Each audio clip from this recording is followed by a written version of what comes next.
Voltage को maintain, कोई ज्यादा हो जाएगा तो डिवाइस क्या हो जाएगा, खराब। तो उसको मेंटेन करने के लिए इंस्टेड ऑफ रियोस्टेट हम किसका इस्तेमाल कर लेते हैं, इंडक्टर का, खत्म, वो चोक कॉइल का। तो वो सुंदर है ना, क्या फायदा होता है। एग्जांपल 17 में लास्ट में देखो कह तो रहा है, अगर आप रेजिस्टेंस लगाते हैं इंडक्टर की जगह तो पावर कंजम्पशन का होता है बहुत ज्यादा, और वो वेस्टेज में ज्यादा रहेगा, क्योंकि वो वाली पावर मेरे किसी काम आती नहीं है। बस तो ये वाला लॉजिक है, ठीक है। F1 में, ठीक है, तो ये तो F3 हो गया। F1 में थ्योरेटिकल सवाल है, capital perfect insulator for, perfect insulator for क्या दिया इन्होंने आंसर दो। हाँ, तो कांस्टेंट डायरेक्ट करंट उसके थ्रू पास नहीं होता ना, कब, आफ्टर लॉन्ग टाइम। अरे वो लॉजिक उसके कर रहे हैं, XC बराबर कितना, फ्रंट रो। अरे अपनी डिस्कशन घर पे करके आ रहा हूँ, मैं घर भेज दूंगा। XC बराबर हो रहा है ओमेगा C, उसकी बात कर रहा है। डायरेक्ट करंट का मतलब क्या हो गया, फ्रीक्वेंसी कब पहुंच गई, फ्रीक्वेंसी 0 हो गई, क्योंकि टाइम पीरियड क्या है, इनफाइनाइट, कभी रिपीट नहीं होती साइकिल। तो टाइम पीरियड इनफाइनाइट है तो फ्रीक्वेंसी 0 है, तो XC कहां पहुंच गया, इनफाइनाइट। तो उसकी बात कर रहा है वो, तो उसके थ्रू वो करंट फ्लो नहीं करता। क्या वेरिएबल होगा, वेरिएबल डायरेक्ट करंट नहीं, वेरिएबल की केस में तो फ्लो कराएगा ना। अरे वेरिएबल डायरेक्ट करंट तो क्या होगा, उसके पास कोई टाइम पीरियड आ गया। या फिर यूं समझो भाई, कैपेसिटर से करंट बंद हुआ क्यों, क्योंकि वो कंप्लीटली चार्ज हो चुका। अगर वेरिएबल डायरेक्ट करंट होगा तो इसका उस पर चार्जिंग का होती है, बार बार चेंज हो रही है, बस तो चार्जिंग चेंज होगी तो वो तो फिर करंट फ्लो करने देगा। हाँ भाई, और कुछ सब थ्योरेटिकल आ रहा है सेक्शन F के साथ, F6, ठीक है भाई, F6 भी देख लेते हैं। AC is used to measure current in a circuit, ठीक है। AC ammeter, when a given direct current, when a given direct constant passes through circuit, AC ammeter reads 3 ampere। तो वो बेसिकली क्या रीड करेगा, इफेक्टिव वैल्यू। हाँ, वो अपने आप ही RMS रीड करेगा AC एमीटर। तो RMS वैल्यू क्या आएगी डायरेक्ट करंट की, जो भी करंट है बाय रूट 2 ये आएगी आपके पास। तो ये जो 3 है basically, that is basically IDC by root 2।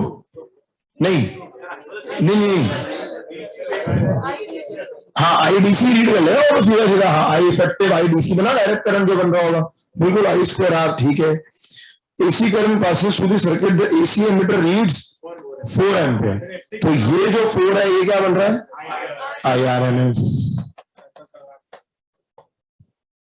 Then the reading of this emitter of DC and AC flow through the circuit simultaneously is, तो ये IRMS है, यानी कि IAC करंट क्या बन रहा है, 4√2। तो ये आप याद करो, हमने क्वेश्चन किया था, नेट करंट जो बन रहा है वो बन रहा है कुछ A plus B sine omega T की फॉर्म, और इसका RMS वैल्यू जो आई थी वो क्या आई थी आपके पास, इसकी RMS आई थी √of A² plus B² bye 2। बस तो उसको हमको इस्तेमाल कर लो। तो A² प्लस B² बाय 2 के हिसाब से क्या बना, 5 आ जाएगा। बस क्लास में किया था ये वाला question.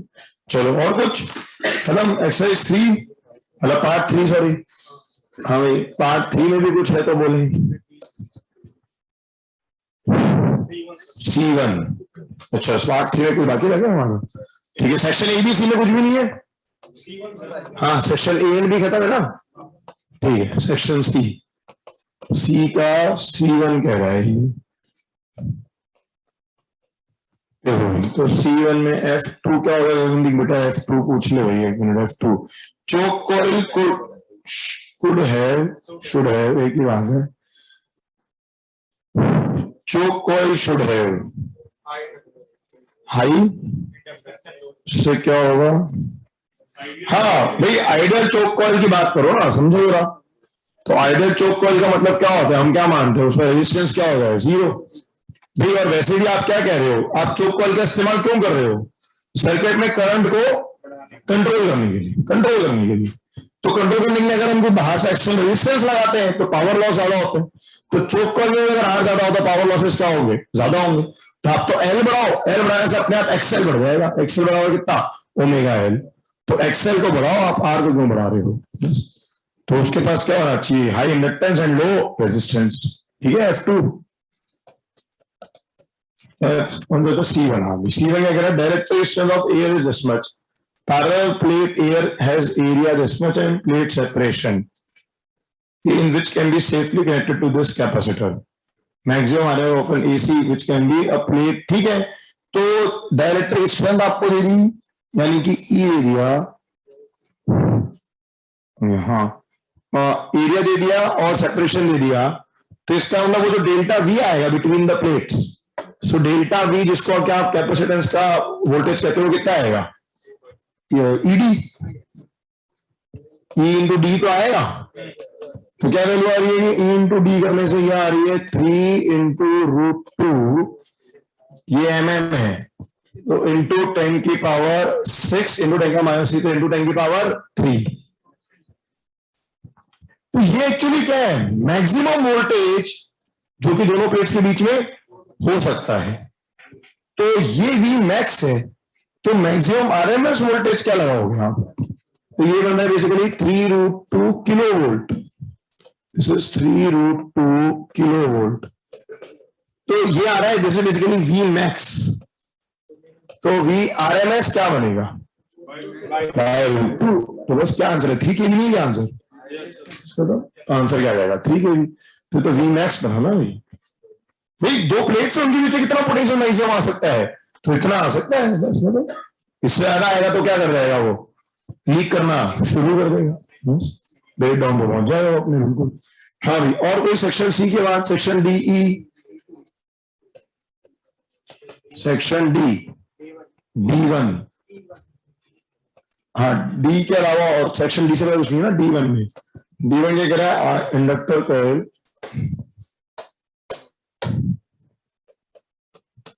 D1 exercise 1 part 3। Inductor coil are connected in series with an AC source of RMS voltage 20 volt, 24 volt. When the frequencies vary, the maximum RMS current of 6 ampere is observed.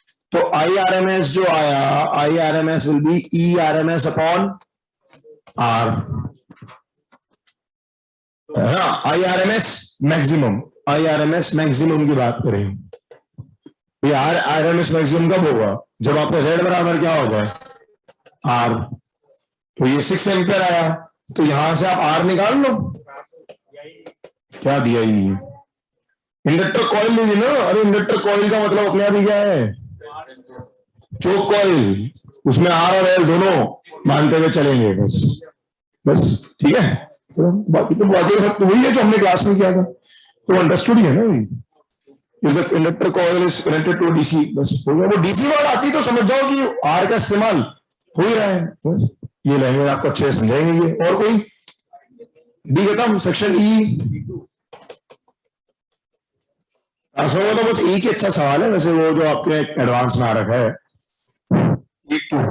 Transformer used to light a 140 watt 24 volt lamp from 240 volt in the main cable. Efficiency of the transformer is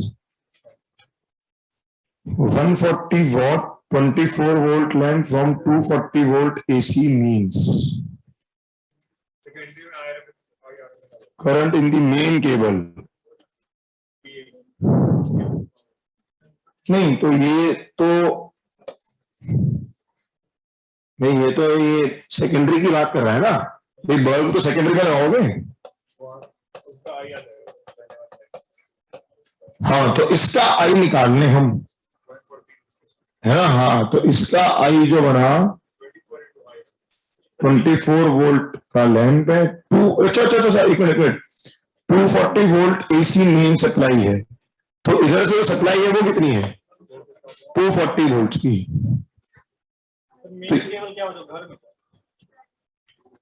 current in the main cable is, देख एक minute रुक जा, value लिखी क्या क्या हमें पता लग रहा है, वहां से पता लगेगा। देख भाई बल्ब दिया 140 वॉट का और इसका वोल्टेज कितना दे दिया 24 वोल्ट, तो इसमें करंट निकाल लो भाई, इसमें तो करंट निकाल सकते हैं ना, तो इसमें जो करंट बन रहा है वो क्या बन रहा है, आई सेकेंडरी कर देते हैं, आई सेकेंडरी वो कितना बना P by V की फॉर्म आ गई और क्या बस।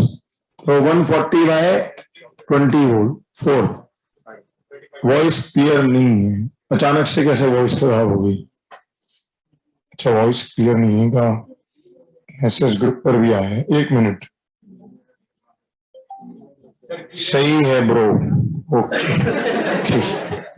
तो भाई हाँ, किसी तुम्हारे भाई ने रिप्लाई भी करा है भाई, ठीक है क्लियर है क्लियर है। देखो हाँ, मेरे भी बहुत सारे भाई उन्होंने भी मेरा समर्थन किया है, ठीक है भाई यहाँ से क्लियर है। हाँ और नहीं है तुम यार, ठीक है बाकियों के जिनके क्लियर है तो वो क्या करें,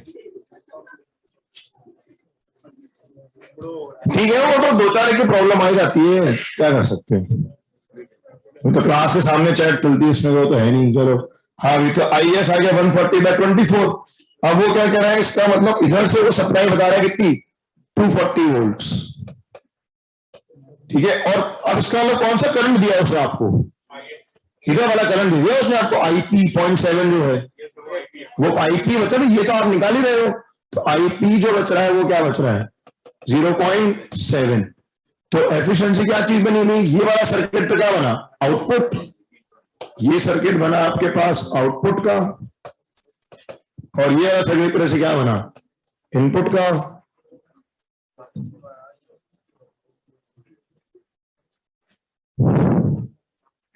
बेटा देखो वो आपके यहां पर आ रहा है प्रथम, बाकी तो सारे लोगों के बिल्कुल क्लियर आ रहा है, लिख रहे हैं वहां पर। चलो ईटा बराबर आपके स्टार्टिंग से थे, लॉग आउट करके वापस लॉग इन कर लो और तो क्या है। चलो ईटा बराबर क्या बना, तो ईटा बराबर जो फॉर्म बनी वो बनी IS VS upon IP VP। तो वैल्यूज डालें अगर हम, तो IS बना 120/24 इंटू 24 ही होंगे और क्या, डिवाइडेड बाय 240 इंटू 0.7।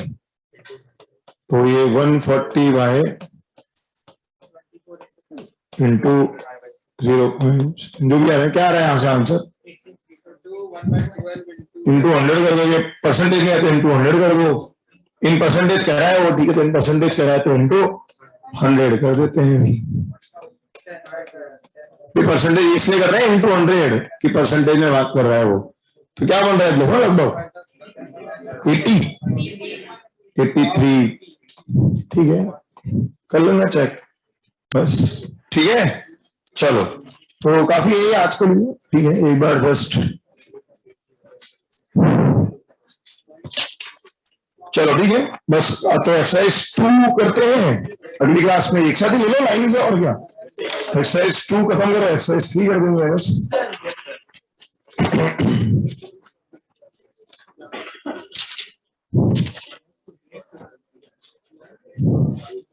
3 भी बहुत छोटी है इसकी, वो 3 में तो 19-20 के सवाल ज्यादा है, ठीक है बस। तो फिर इसी अपना कंप्लीट ही कर लो अब और क्या। तो एक्सरसाइज 2 एंड एक्सरसाइज 3 और मोस्टली कर लिया परसों में। हाँ आयरन लॉस, बेटा आयरन लॉस का मतलब है वो जो एनर्जी लॉसेस होंगे ना वो वाली चीज है, उससे के साथ देखने में कोई दिक्कत नहीं है। बाकी कल परसों के अंदर हम एक वो DPP की क्लास रखेंगे, ठीक है। मैंने बंद नहीं करा DPP वाला, वो भेज सकते हो अभी भी डाउट। किसी ने कल मुझे बोला था कि भाई टाइम थोड़ा लग रहा है तो भेज देना, कल परसों में डिस्कशन रख देंगे ऑनलाइन। पार्ट 3 में A1 चलो उठा लेंगे, जब बाद में उठाएंगे, ठीक है तब पूछ लेंगे कोई बात नहीं। चलो भाई ओके, तो ये तो हमारे पास ये काम हो गया। ऑब्वियसली हमारा अगला जो पार्ट है वो हमें शुरू करना है क्या, मॉडर्न फिजिक्स। हालांकि नाम मॉडर्न फिजिक्स है बट मेरे ख्याल से 10-15 साल से तो NCERT में कोई चेंज नहीं हुआ है ना। मॉडर्न इसको हम क्वांटम फिजिक्स भी कहते हैं, और शायद 15-20 साल क्या जब हम पढ़ते तब से लेकर अब तक कोई चेंज नहीं हुआ। चलिए सही बात यह है कि जो 11-12 की फिजिक्स है ना वो आगे जितने भी कुछ पढ़ना है उन सबका बेस है वो, ठीक है भाई। कोई IIT में जाता है, IIT में आगे भी कई लोग फिजिक्स वाली ब्रांच ले लेते हैं, MSc वगैरह के ऑप्शन भी होते हैं। कोई IISc में पहुंच जाता है कि ठीक है IIT अच्छा नहीं मिल रहा, पर IISc Bangalore in fact is a very good college, better than many of the IITs also. तो वो कोई फिजिक्स वगैरह केमिस्ट्री किसी ब्रांच में पढ़ रहा है आगे तो 11-12 की जो फिजिक्स केमिस्ट्री है ना, वो एक्चुअली बेस है उसका। अच्छा, अब ऐसा है कि भाई कुछ बात जो कि मैं एक बार करना चाह रहा था, थोड़े से गाइडेंस को लेकर के, मोटिवेशन समझ लो, गाइडेंस समझ लो, कुछ भी समझ लो। देखो इस समय क्या हो रहा है, जो मुझे दिख रहा है, जैसा कि बच्चे अप्रोच कर रहे हैं, भाई कुछ लोग तो अपनी जेई एडवांस की तैयारी के लिए रेडी है।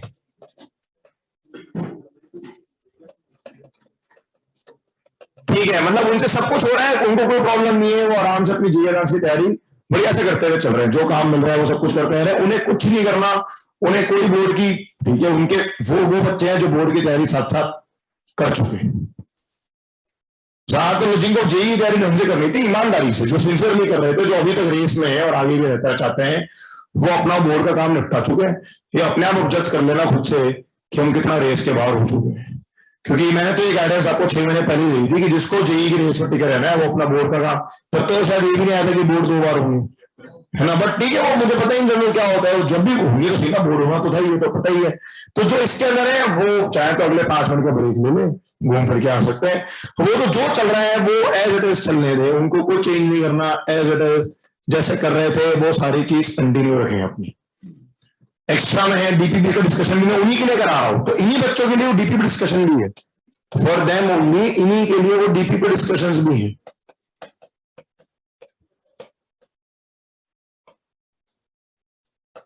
ठीक है, जो कि ये फुली प्रिपेयर्ड है जेई एडवांस वाली चीज के लिए, इनको कोई फर्क नहीं पड़ रहा है, वो अपनी जो सारी चीजें थी वो अच्छे से प्रिपेयर करके बैठे, तो इनको कोई प्रॉब्लम है नहीं।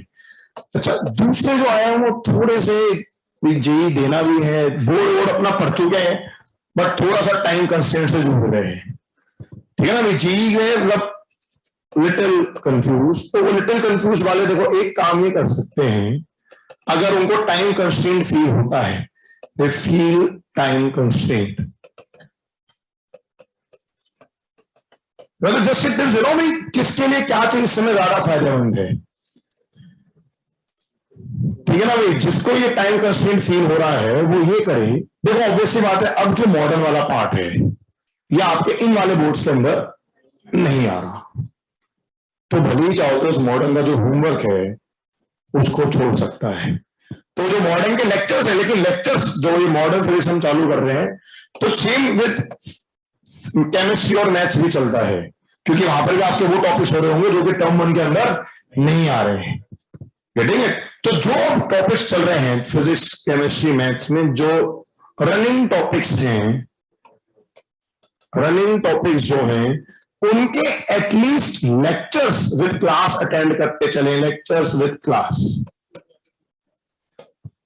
खुद भले होमवर्क कर पाए नहीं कर पाए कोई बहुत ज्यादा फर्क नहीं, फर्क इसलिए मतलब बेसिकली उनको क्योंकि टाइम कंस्ट्रेंट फील हो रहा है, तो उन्हें कहीं और भी टाइम दे रहा है, तो वो ये चीज कर लें कि यार ठीक है एक बार, क्योंकि देखो क्लास पूरी छोड़ दो तो गड़बड़ हो जाएगी, फिर वो बाहर होने शुरू हो जाएंगे। ये हमें समझ में आता। अब ये खुद का कॉन्फिडेंस होता है कि मैं कहूं, मैं अपनी बात करूं, जब मैं बोर्ड की तैयारी करता था, मतलब बोर्ड थोड़ा क्लियर था, फरवरी से पहले मुझे टच ही नहीं करना, और मेरी तो आर पार की लड़ाई थी बोर्ड के साथ। वो तो बता था इतना तो मैं ले आऊंगा कि मैं पास कर दूं।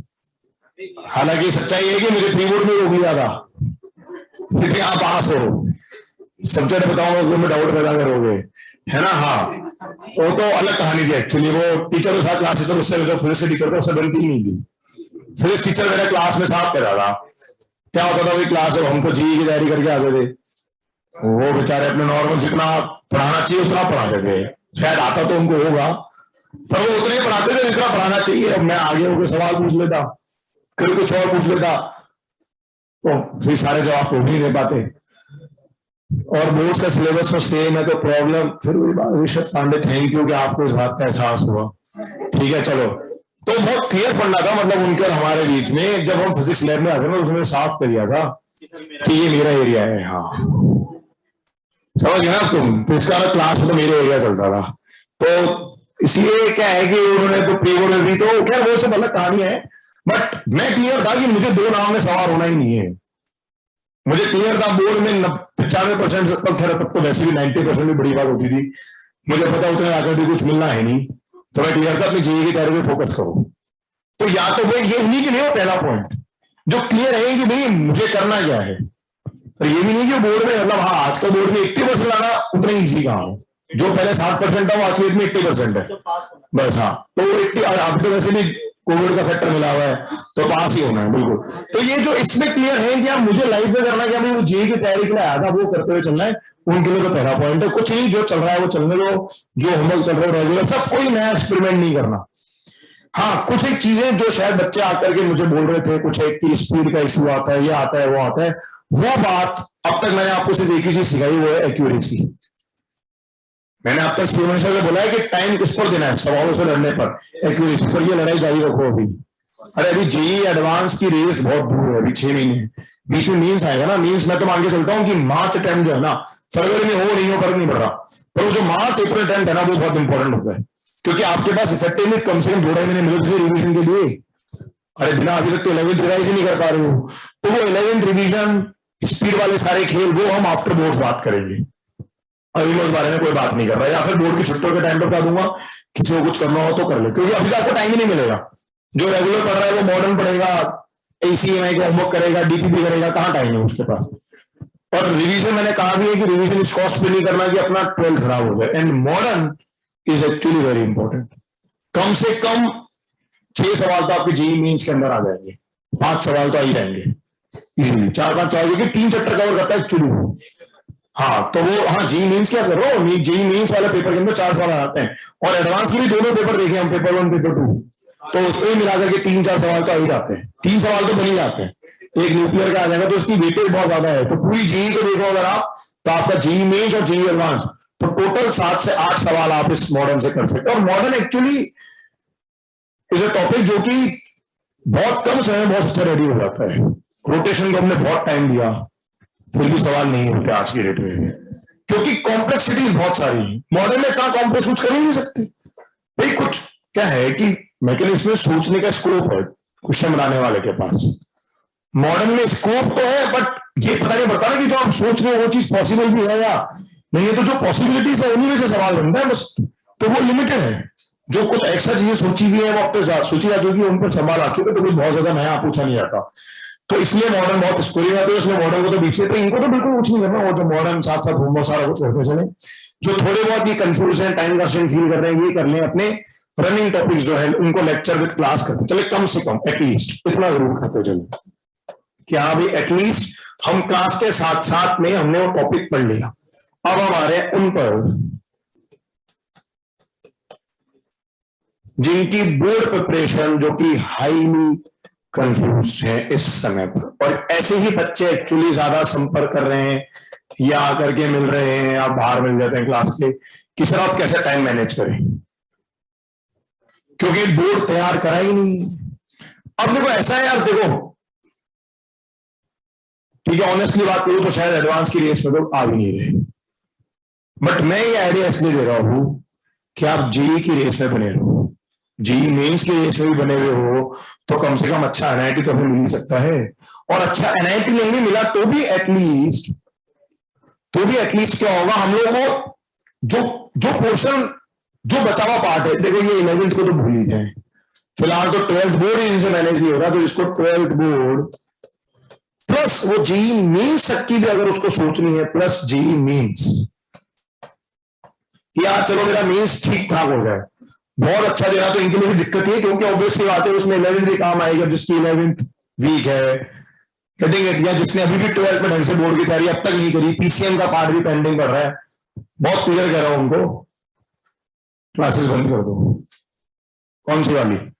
जो अभी चल रही है, क्योंकि वो क्लासेस तुम्हारे 6 घंटे लेंगी, पर ऐसा नहीं कि वो क्लासेस बंद करके रिकॉर्डिंग्स आएंगी, आई जाती है 1-2 दिन के अंदर, ठीक है, वो चाहे तो। मैं अब तक ये ऑप्शन कभी है, मैंने हमेशा बोला है कि रेगुलर क्लासेस अटेंड करें, क्योंकि ये बोर्ड भी पहली बार बीच में हो रहा है भाई, और मैं जो बच्चों से मेरी बात हुई तो उन्हीं के बेस पर बता रहा हूँ, क्योंकि वो साफ कहते हैं अगर वो जिनसे बोर्ड की तैयारी करी ही नहीं है तो समझ आ रहा उसको करना क्या है। उसको ये जो अगला, अभी क्या तारीख होगी, आज क्या तारीख होगी, 15 मान लेते हैं, 16 नवंबर मान लेते हैं, तो 16 नवंबर से लेकर के लगभग 1 महीना भी हमारे पास है वो बोर्ड की तैयारी मिलते हुए, तो 16 नवंबर ये टोटल अभी का आपके पास है, मैं तो मान रहा हूँ 20 से 25 दिन है, 20 to 25 डेज। देखो आप समझो, एक तो आपका बोर्ड रेडी नहीं है वैसे ही, तो जो अभी चल रहा है उसको पढ़ के कोई बहुत ज्यादा फायदा है ही। तो फिलहाल जो प्रायोरिटी वो क्या होनी चाहिए अपनी, कि आप तो एक काम करें इलेक्ट्रो से लेकर के इलेक्ट्रो टू एसी, ये मैं बात कर रहा हूं फिजिक्स की, same goes for chemistry math, चौथो जो टर्म 1 का सिलेबस है, इसको अपने 12th स्टैंडर्ड प्लस नोट्स से बहुत अच्छे से रेडी कर ले। देखो और कुछ नहीं, तो बात बताओ, जब जेईई मेंस का पेपर होगा, अरे तब भी तो इन सवालों, इन क्वेश्चन की वेटेज है कि नहीं है, कहते हैं इतना, तो वो वेटेज आप जब, अरे जो देखो अगेन पॉइंट ये है कि जो करो वो अच्छे से करो। अरे ये तो बोर्ड में आ ही रहा है, ये पढ़ भी चुके हो, अपने हिसाब से टाइम निकाल करके पढ़ सकते हो, ठीक है यार, ये चीज तो हमारे पास नोट्स वोट सारा कुछ रेडी, हम पढ़ चुके हैं, तो कम से कम इतना भी अच्छे से कर लोगे तो वो जो कॉन्फिडेंस आ जाएगा फिर से कि हाँ यार जेईई मेंस के कुछ एक सवाल तो कम से कम, नहीं तो इस पोर्शन से भी आपके 8 से 10 सवाल तो बन ही जाते हैं। उसके अलावा 2-4 सवाल काइनेमेटिक्स, वर्क पावर वाले, वो कुछ कुछ कर लोगे। भाई 11th में वीक भी होगा तो थर्मो वीक हो जाता है, रेस वीक हो जाता है, और वो सारे ऑप्शन में वैसे भी जो एडवांस वाले उनको वो ऑप्शन अभी 11th के बैच में मेरे चालू होंगे। अभी तो खैर फ्लूइड, अभी तो एसएचएम खत्म हो रहा है, तो वे शायद दिसंबर मिड में आएगा, उसके बाद में जनवरी में थर्मोरमा आएगा, तो मैं सारे ऑप्शन दे दूंगा वो जो मैंने बोल रखा है कि भी वहां अटेंड करते हुए चल लेना। तो हाँ वेव्स पे बता दूंगा वो मैं, और मेरी कोशिश भी है कि 11th को इवनिंग शिफ्ट करा दूं, बट वो पता नहीं, खैर 11th वो मान लो वो इवनिंग होगा, तुम भी इवनिंग हो रहे गड़बड़ हो जाएगी। खैर फिलहाल तो बात कर लेंगे। तो ये बच्चे तो सिर्फ ये करें कि इलेक्ट्रो टू एसी का जो पार्ट है, जो टर्म 1 के अंदर आपके आ रहा है, उसको बहुत बढ़िया से तैयार कर लें। अब यार देखो अगेन, अभी भी क्या है, अभी इनमें भी वो लोग होंगे, अच्छा काम ही कम हो गया, तो ऐसे बच्चे कुछ नहीं कर सकते जिंदगी में। मैं तो फिर भी ये कोशिश कर रहा हूं कि वो जो भयंकर कंफ्यूज है, जो कुछ नहीं कर पा रहे हैं, टाइम मैनेज नहीं हो रहा, बोर्ड के आगे रोज पूछने की सर बोर्ड की तैयारी कैसे चले, टाइम नहीं मिल रहा, तो टाइम तो वेस्ट अभी भी नहीं करना। टाइम वेस्ट तो जो भी थोड़ा बहुत, तो मैं तो इतनी सी बात करना चाह रहा हूं कि कम से कम वो बच्चे भी अपने आप को जेईई की रेस में रख सकते हैं, बशर्ते ये टॉपिक्स, अच्छा ऑटोमेटिकली पता है जेईई मेंस का तो कॉन्सेप्ट, जो जेईई मेंस में सवाल आते हैं, एक तो वो हर चैप्टर से सवाल पूछते ही पूछते हैं, वो कोई डिफरेंशिएट करते नहीं, ये भी रोटेशन को ज्यादा इंपॉर्टेंस नहीं है, ईएमआई को ज्यादा इंपॉर्टेंस नहीं है, उनको सबकी इंपॉर्टेंस बराबर है। इसलिए तो मैं कह रहा हूँ मॉडर्न से 3 सवाल तो मीन्स के अंदर मिनिमम है, क्योंकि 3 चैप्टर आते हैं मॉडर्न के अंदर। अभी क्या क्या आएंगे वो सब हम बात करने वाला हूँ। तो इलेक्ट्रो से एसी तक का जो काम है बेटा, आरबीएसई के बारे में कोई नहीं पता, मैं सीबीएसई की बात कर सकता हूँ, और टर्म 1 की बात कर रहा हूँ। वो अपना इलेक्ट्रो से एसी का पोर्शन अगले 20-25 दिन के अंदर बहुत बढ़िया तैयार कर लें, और डायरेक्टली जो 12th के रेफरेंस बुक के सवाल हैं वो जेईई मेंस में आ जाते हैं। 12th के ऑब्जेक्टिव तो हो सकता है भैया, मुझे ऑब्जेक्टिव का पैटर्न पूरा नहीं पता कि वो क्या है, बट शायद कुछ बच्चों ने बोला थ्योरेटिकल सवाल भी पूछे जाएंगे, बट अगर न्यूमेरिकल पूछे जाएंगे ना, तो हो सकता है वैसे न्यूमेरिकल तो डायरेक्टली जेईई मेंस में पहले भी ऑनलाइन के अंदर पूछे जा चुके हैं, पूरे चांसेस हैं इस बात के। तो अपने आप को कम से कम इन टॉपिक्स के थ्रू, तो जिनको यहां पर ये इसमें भी क्या करना है, तो वो नोट्स प्लस अपनी एक्सरसाइज 3 का पार्ट 2 या तो अपनी का कर लो, या फिर वो मार्केट से मीन्स वाली किताब उठा करके। ऑब्जेक्टिव में तुम्हारे जो है पैटर्न शायद सीबीएसई में पेपर रिलीज करो ना शायद कुछ, तो उनमें क्या थ्योरेटिकल वाले सवाल देंगे ऑब्जेक्टिव्स में, दोनों तरह की चीज है। तो वो जब आप 12th की तैयारी करोगे तो ऑटोमेटिकली आपकी ऑब्जेक्टिव तैयारी तो हो रही है कि करनी उसी हिसाब से, तो ये चीज आप साथ में कर लें, तो ये आपको एटलीस्ट कुछ जेईई मेंस की रेस में बचा के रख सकता है। बाकी जो पोर्शन, अब जो टॉपिक्स आने वाले हैं उनके लिए क्या करेंगे, देखो अब जो टॉपिक्स बचे हुए हैं, तो जो करंट गोइंग टॉपिक्स हैं, अब जो ये यहां पर हमारे पास करंट टॉपिक्स चलने वाले हैं, तो देखो करंट टॉपिक्स में ऑब्वियसली एक तो मॉडर्न आया, ठीक है, फिजिक्स की बात कर रहा हूं, अब वो मॉडर्न अपने आप में इंडिपेंडेंट है, उसके आगे पीछे कोई बहुत ज्यादा हमें चीजों की रिक्वायरमेंट नहीं होती। मॉडर्न छूट भी गया तो उसके आगे हम एरर्स पढ़ेंगे, सेमी अंडर पढ़ेंगे, वो सब इंडिपेंडेंट टॉपिक्स, जितने भी 4-5 बचे हुए हैं वो सब इंडिपेंडेंट है। तो आप करंट टॉपिक्स जो है इनको बाय यूजिंग रिकॉर्डिंग्स क्लियर कर सकते हैं। तो आप चाहें तो इनको बाय यूजिंग रिकॉर्डिंग्स आई जाती है, बट हाँ अब थोड़ा सा केयरफुली जरूर रहना है। जो रिकॉर्डिंग के भरोसे वाले हैं वो एटलीस्ट इतना जरूर करें कि कम से कम रोज की क्लास की डेट तो नोट कर लो कि किस दिन पे क्लास हुई थी, ताकि रिकॉर्डिंग्स को फिर अपने अकॉर्डिंगली बाद में मैनेज कर सको। तो एटलीस्ट क्लास डेट्स जो है वो नोट करते हुए चलें, ठीक है ना, इतना जरूर कर लें कि वो क्लास डेट क्या है वो नोट कर लें, और भैया कम से कम 2-4 दिन में चेक कर लें कि उस डेट की रिकॉर्डिंग आ गई कि नहीं आ गई, पर तो बाद में लेना। और मटेरियल जो चाहिए वो तो कम से कम मैनेज कर लो। तो मटेरियल मैनेजमेंट कर सकता है वो, कोर्स मैनेजमेंट तो अभी उनके लिए बस क्या ही नहीं, तो सिर्फ मटेरियल मैनेज कर लो। हाँ यार वो चीजें आ गई है, अब जब अपनी कन्वीनियंस है तो पढ़ लेना, क्योंकि जो बच्चा इस समय पर बोर्ड के लिए टाइम नहीं निकाल पा रहा, वो अगर इसमें घुसा वो दोनों से बाहर हो जाएगा, वो दोनों से बाहर हो जाएगा, क्योंकि वो मैनेज, उसने अब तक बोर्ड पढ़ना था, वो अब तक करा ही नहीं, अभी भी टाइम मैनेज नहीं कर पा रहा, तो ना तो वो क्योंकि बोर्ड आएगा तब वो पूरी तरह से मतलब वो हाईली कंफ्यूज थे, मैसेज आ रहा था बच्चों के क्या करें। ठीक है, तो वो उन्हीं के पर्पज से मैंने बात रखी कि भाई ठीक है, वो जो जिनको की मैं एवरेज या बिलो एवरेज की बात करूं, अब वो मेंटली कैसे है या अपनी मेहनत नहीं करी, ये उन पर डिपेंड करता है कि भी हम तो भाई दिमाग से वैसे थे, ठीक है यार कोई बात नहीं, हर एक सारे बच्चे एक जैसे इंटरनेट ऐसा नहीं होते, और या फिर ये है कि भाई दिमाग तो ठीक था पर मेहनत अब तक भी नहीं करी, अब तो बिल्कुल टाइम है ही नहीं, अब तक भी नहीं पढ़ते यार ढंग से, तो भाई कम से कम इतना कर लें, करंट टॉपिक रिकॉर्डिंग से कर लें, लेकिन क्लास डेट नोट करते हुए चले, तो एटलीस्ट अपने चेक कर लें कि हाँ मेरे पास मटेरियल अवेलेबल है या नहीं, बस। इसीलिए मैंने कोशिश करी कि हम अगले स्टार्टिंग के 2-3 दिन के अंदर वो जो भी आपका बोर्ड का बचा हुआ पोर्शन है वो सारा कुछ कवर कर लें, ताकि ये बच्चे अब चाहे तो फिलहाल बोर्ड तक के लिए अपनी क्लासेस छोड़ सकते हैं, बस अपने नोट करते रहे टाइम टेबल के अकॉर्डिंगली। अच्छा ग्रुप पे मैसेज आते ही है ना सारा कि क्या क्लास है, क्या बेटा डोर बंद कर देना, क्या क्लास है क्या नहीं है, सारा कुछ आ जाता है, पीडीएफ आती ही है, तो नोट कर सकते हो क्या टॉपिक कराएगा क्या नहीं कराएगा, तो वो अपना काम जरूर कर लेगा। बाकी क्लास अगर अटेंड कर पाओ, कम कंफ्यूजन है तो क्लास अटेंड कर लो, और बिल्कुल रिलैक्स चल रहे हो, ठीक है एडवांस की तैयारी ढंग से चल रही है, तो जो एडवांस की रेस में बने हुए हैं वो मेरे आप बोर्ड कर चुके हैं, नहीं कराया तो उन्हीं को दिक्कत ज्यादा आने वाली है बस। ठीक है, तो ये सारे कैटेगरी के कोई और ऐसा बच्चा हो जिसको भी लग रहा हो अगर मैं तो इनमें से भी कहीं स्टैंड नहीं करता, मेरा केस आपने उठाया ही नहीं, मैं तो वो जिसने अब तक किताब ही नहीं खोली थी, अब बोर्ड आया है तो अभी शायद 11th में आ जाएगा, ऐसे बच्चे से मुलाकात होने वाली है मेरी। कल मैं क्लास के बाद निकला तो किसी का फोन आया कि सर वो मुझे बात करनी थी, मैंने अब तक कुछ पढ़ाई नहीं, मैंने कहा चल भाई गनीमत है, तुम्हें नवंबर में याद आ गया, वो भी इसी साल के, तो मैं निकल चुका था, खैर तुम्हारे ठीक है कल क्लास का बात करते, तो अब तो देखो ऑब्वियसली वो तो जिसने अब तक परवाह नहीं करी उसे अब क्या परवाह करनी है, जो जिंदगी आराम से, बस क्या प्रॉब्लम है तो।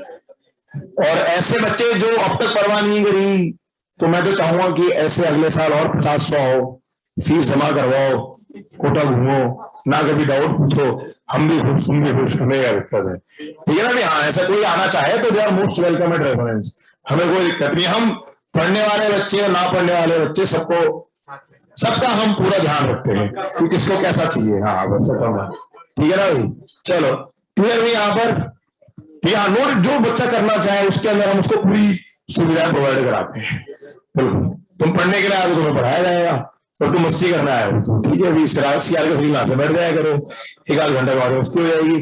तो अब हम एक काम करेंगे, आगे मॉडर्न पढ़ना चालू कर देते हैं, तो वो जो मुझे बतानी थी बातें बता दी है, तो ये जो टाइम लाइन कम है वो अपने आप को कैटेगरी के हिसाब से करके, बोर्ड का तो कुछ पढ़ा नहीं है जी, सही चल रहा है कि बोर्ड हॉलीडे में मैनेज कर लूंगा, तो ठीक है बेटा, बेटा प्रिंस अभी तो अपना अपना वो है ना, एक होता है कॉन्फिडेंस, एक होता है ओवर कॉन्फिडेंस, है ना। हाँ तो अपने आप को देखो, बहुत सिंपल, मैंने पहले ही बोला है, कम से कम जो बच्चा IIT जा रहा है या NIT जा रहा है या लाइफ में कुछ और अच्छा अचीव कर ले, ऐसा नहीं कि IIT NIT के अलावा कुछ और अचीव नहीं कर सकते, वो जो अचीव करने वाला है वो अपने आप को तो पहचानता है कि मेरी स्ट्रेंथ क्या है, मेरी वीकनेस क्या है, उतना तो वो अपने बारे में पहचानता हुआ चलता ही है। हाँ मेरी, हाँ तो तुम कर लोगे, पहले भी ऐसा ही किया था बिल्कुल, तो इतिहास दोहराए अपने आप को तो अच्छी बात है प्रिंस, पर इतिहास पलट न जाए बस कहीं, ठीक है ना भाई। हाँ तो फिर तुम बोलोगे कि सर, तो मैं तो बस ये गाइड करता हूँ कि अपने आप को आप किस कैटेगरी में महसूस करते हो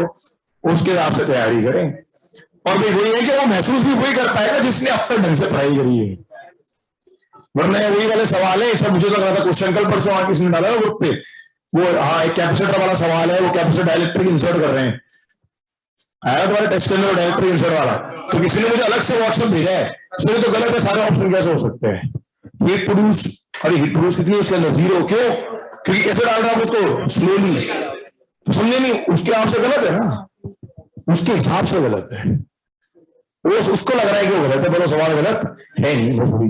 तो ये आपको भी ये अपना राइट जजमेंट चाहिए यहाँ पर कि आप किस कैटेगरी अंदर उसे आपसे अपनी तैयारी करते हुए चले। मगर बोर्ड के लिए 5 दिन पहले ठीक है, वो देख लेना यार, जो 5 दिन जो भी आपको चाहिए वो, उस पर कोई वो नहीं है। चलो so let us come to modern या फिर क्वांटम फिजिक्स। अब देखो वैसे तो क्या है कि आपके सेमीकंडक्टर टॉपिक्स वगैरह भी इसी चैप्टर के अंदर आते हैं मॉडर्न में। आपकी जो एनसीईआरटी का पार्ट 2 है उसमें से ज्यादा टाइम लेता है ज्योमेट्रिकल ऑप्टिक्स, वो आपका कुछ होगा। बाकी तो आप सोच के देखो तो अभी तक तो एक ही पार्ट निपटा है एनसीईआरटी का, 6 महीने लग गए। पार्ट 2 में इतना नहीं लगेगा, बस यही तो निकला है। पार्ट 1 वाली शीट के इलेक्ट्रो कैपेसिटर ईएमआई एसी सब कुछ तो उसी के अंदर है पहले पार्ट में। हाँ अब उतना नहीं लगता है ना, ये इसलिए परेशान नहीं होना कि अरे वहां पर तो उतना ही बचा है, क्योंकि ऑप्टिक्स एक बड़ा पार्ट था जो कि हो चुका। अब तो मॉडर्न वाला बचा है, तो मॉडर्न में भी 3 चैप्टर है, 3 में से 2 चैप्टर हमारे अभी हो जाएंगे आपके ब्रेक से पहले। एक चैप्टर बचेगा, वो ब्रेक के बाद ही कर सकते हैं, और लोग न्यूक्लियर फिजिक्स बचेगा। ब्रेक तो खत्म हो रहा है तुम्हारा 20 दिसंबर। हाँ तो इस साल में मॉडर्न खत्म हो जाएगी, जो एडवांस की मॉडर्न है। सेमीकंडक्टर तो मेंस का टॉपिक आ जाता है, और एक आपका बचा एरर्स और एक वेव ऑप्टिक्स, तो वो 10-12 दिन और मान लो नए साल के। तो वेव ऑप्टिक्स और एरर्स क्या चीज कब फिनिश होगा? हाँ मान सकते हैं हम जनवरी 20-25 को मान के चलो। हाँ मैक्सिमम हो जाएगा, तो उसका टाइम लगना चाहिए, ठीक है ना भाई। चलो हाँ 7 से मेज बात है। हाँ बेटा तुम्हारा हीट ट्रांसफर बचा है, अभी चिंता मत कर, करवाऊंगा, घबराओ मत।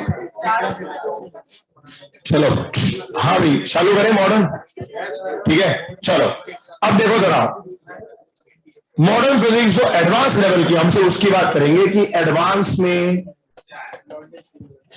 भाई एडवांस करते तो बोर्ड और मेंस अपने आप कवर हुए हैं, पर सेमीकंडक्टर वगैरह मैं इसमें इंक्लूड नहीं करता। सेमीकंडक्टर कहने को मॉडर्न फिजिक्स का पार्ट है, बट वो ठीक है हम अलग से पढ़ते जी मेंस का टॉपिक है। तो एडवांस में जो टॉपिक पूछा था, देखो पहला चैप्टर जो है इसका मैं सेम एज एनसीईआरटी के हिसाब से बता रहा हूँ। तो एनसीईआरटी में आपके 3 चैप्टर्स हैं, एनसीईआरटी वी हैव 3 चैप्टर्स, और मैं ये भी इसलिए आपको बता रहा हूं क्योंकि 2-4 बेसिक पॉइंट मैं आपको यही क्लियर कर दूंगा चैप्टर के नाम बताते हुए। पहला चैप्टर जो है आपका वो है dual nature of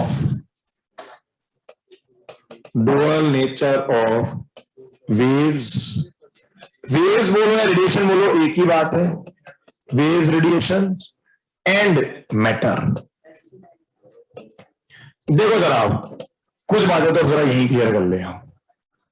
dual nature of waves, waves का अब ये बड़ी इंटरेस्टिंग चीज है, हमने चैप्टर बहुत सारी चीजें रखता है। ये कह रहा है कि जिसको आप वेव समझते थे उसके पास पार्टिकल नेचर है, और जिसको आप मैटर यानी कि पार्टिकल समझते हो उसके पास क्या है, वेव नेचर है। ये चीजें हम हमारी नॉर्मल लाइफ में नहीं देख सकते, क्योंकि उसमें कुछ मोमेंटम और ये फैक्टर्स आते हैं। तो वो जब मैं पढ़ाना शुरू करूंगा तभी आपको वो चीजें लिखवा सकता हूँ। नॉर्मल लाइफ में नहीं आएगा, बट दे एग्जिस्ट फॉर सब एटॉमिक पार्टिकल्स। ये जो कॉन्सेप्ट है ये सब एटॉमिक पार्टिकल्स, लेकिन सब एटॉमिक पार्टिकल्स जो है तो पार्टिकल्स के लिए कर रहे हैं वेव की तरह, और जो वेव्स हैं that is sometime behaving as another sub atomic particle. मुझे सब एटॉमिक पार्टिकल नहीं बोलना चाहिए, वो पार्टिकल है फोटोन। तो बेसिकली क्या हो रहा है देखो जरा, तो ये कह रहा है भाई वेव्स तो वेव्स नहीं, तो हमें क्या क्या पता है वेव्स के बारे में, we already know about its lambda, हमें इसकी फ्रीक्वेंसी ये सब कुछ पता होता है। एनर्जी ऑफ अ वेव क्या लिखते हैं हम, hc लैम्डा या फिर h इंटू एफ, ठीक है ना, ये लिखते चलते, ये हमें ऑलरेडी इंफॉर्मेशन है। तो डुअल नेचर क्या कर रहा है, ये तो वेव्स की इंफॉर्मेशन है, मुझे इसका क्या ढूंढना है, मुझे तो इसका पार्टिकल नेचर पता करना है, मुझे तो इसका पार्टिकल नेचर चाहिए। तो इसका जो पार्टिकल नेचर होता है ना, पता है क्या होता है, वो होता है एक फोटोन। फोटोन कोई वास्तव में पार्टिकल नहीं है कि फोटोन आपको कोई इलेक्ट्रॉन या प्रोटॉन की तरह नजर आ जाए, नहीं नजर आएगा कभी भी। ये तो क्या है, उस वेव का एक पार्टिकल नेचर। कब आता है कब नहीं आता, वो फोटोन की पूरी थ्योरी पढ़ेंगे। अगला पहला लेक्चर जो है वो ऑलमोस्ट फर्स्ट लेक्चर जो होने वाला है वो सिर्फ थ्योरेटिकल है over photon. This will be our first lecture. Mostly theory, but वो सारी जो थ्योरी है वो बहुत सिलेक्टिव थ्योरी है। वो थ्योरी है कि जो जो अच्छी किताब है उनमें से फोटोन के बारे में क्या क्या पॉइंट्स लिखे, तो जितने भी आपकी कॉन्सेप्चुअल सवाल यहाँ बनते हैं वो सारे कवर हो जाएंगे। विल कवर ऑल कॉन्सेप्ट्स और known concepts, basically all known information में बात करो ज्यादा बेटर है, क्योंकि कॉन्सेप्ट तो सही बात ये है कि मैं आपको जब उसके पॉइंट लिखाऊंगा तो मैं आखिरी पॉइंट आऊंगा कि इन सबको एक्सप्लेन करेंगे, मुझे थ्योरी ऑफ रिलेटिविटी चाहिए, जो कि हम इसमें पढ़ नहीं सकते हैं, बस और भी तरीका बस होगा भी नहीं। तो ऑल नॉन इंफॉर्मेशन जो जिन पर कि हमसे क्वेश्चंस वगैरह पूछे जाते हैं वो सारा कुछ आपके इसके पहले लेक्चर के अंदर, अब शायद आज तो पूरा नहीं हो, वो भी आगे कल में, तो वो फोटोन के ऊपर। अच्छा, अब ऑब्वियसली बात है, देखो फोटोन की डिस्कवरी हो चुकी, हमें डिस्कवर नहीं करना। अब डिस्कवरी तो कौन से मेथड से हुई थी डिस्कवरी इसकी? Photoelectric effect. बिल्कुल, फोटोइलेक्ट्रिक इफेक्ट ने क्या क्लियर किया था? फोटोइलेक्ट्रिक इफेक्ट ने क्या की थी? इसकी डिस्कवरी शो कर दी थी। हाँ, उसने इसका एग्जिस्टेंस शो कर दिया कि हाँ भाई बाय फोटोइलेक्ट्रिक इफेक्ट आपने इसका एग्जिस्टेंस का प्रूफ दिया, वो हम समझेंगे। तो इसका जो प्रूफ था इट वाज इसकी प्रेजेंस जो थी, इसकी प्रेजेंस या एग्जिस्टेंस के लिए जो एक्सपेरिमेंट हम देखते हैं वो कौन सा है? वो है आपका फोटो इलेक्ट्रिक एक्सपेरिमेंट। एक्सपेरिमेंट को पूरा समझेंगे, बट आप ये समझो एक बात कि फोटॉन्स एग्जिस्ट करते हैं, ये प्रूफ हो चुका है। हमें प्रूफ करना नहीं है वो चीज, तो हमें तो जो नॉन फैक्ट्स है, जो प्रॉपर्टीज हैं, ये जो एक्सपेरिमेंट की कंडीशंस वगैरह, हम तो उनके ऊपर बात करते हुए चलेंगे, बट हम ये मानते हुए चलेंगे ऑलरेडी कि फोटोन एग्जिस्ट कर रहा है। पर उस पर उन्होंने कंक्लूजन दिए उन्होंने बकायदा एक्सपेरिमेंट के कि भी इस बिहाफ पर हम ये कह रहे हैं कि वो फोटोन एग्जिस्ट करता है। तो ठीक है, वो सब चीजें हम पढ़ेंगे, बट हमारे लिए फोटोन का अस्तित्व है, हमें उसको प्रूव नहीं करना। अब समझ आया बोलेगा, आपके पास वेव्स के पास लैम्डा था, एफ था, तो आप उसका फोटोन नेचर, फोटोन मतलब पार्टिकल नेचर, तो पार्टिकल नेचर मतलब आप क्या डिफाइन कर सकते हो? उसकी मोमेंटम। आपको क्या डिफाइन करना है उसका? एक तरह से मोमेंटम डिफाइन करना है। तो आपको पार्टिकल नेचर मतलब क्या है? आपको बात करनी है उसके, we need to define, we need to define momentum। ये डी ब्रॉय नहीं है, डी ब्रॉगली इसको आप कहते हो, बोलते डी ब्रॉगली और डी ब्रॉय है वैसे। तो we need to define momentum नहीं है ना यार, ये डी ब्रॉगली समझा रहा हूं ना, इसीलिए तो ये डी ब्रॉगली नहीं है। डी ब्रॉगली क्या? 2 मिनट वेट करो जरा। तो पहली बात तो ये एक तो ये इसलिए बता रहा हूं क्योंकि ये बहुत बड़ा कंफ्यूजन, तो इसके बेसिक सवाल आएंगे ना, बहुत बेसिक से सवाल। तो आपने आपको समझ आया कि हाँ वेव्स पे तो मुझे लैम्डा वर्ग तो ऑलरेडी पता था, मुझे तो क्या डिफाइन करना है? उनका पार्टिकल नेचर डिफाइन करना है। वेव पार्टिकल जैसे बिहेव करती है, मुझे इस बारे में बात करनी है। वो कौन शो करता है? वो पार्टिकल क्या कहलाते हैं? फोटॉन्स कहलाते हैं। वो जो पार्टिकल है, वेव्स एज अ पार्टिकल, तो हमने तो कभी देखा ही नहीं, हमने तो क्या भी, हमने तो वेव्स है वो भी सुना है, हमें क्या पता है वेव्स बेसिकली क्या है? Transfer of energy. तो ठीक है, वो ट्रांसफर ऑफ एनर्जी को हम फील करते हैं बस, और वो ट्रांसफर एनर्जी हम फील करते हैं किस फॉर्म में? वेव्स की फॉर्म में।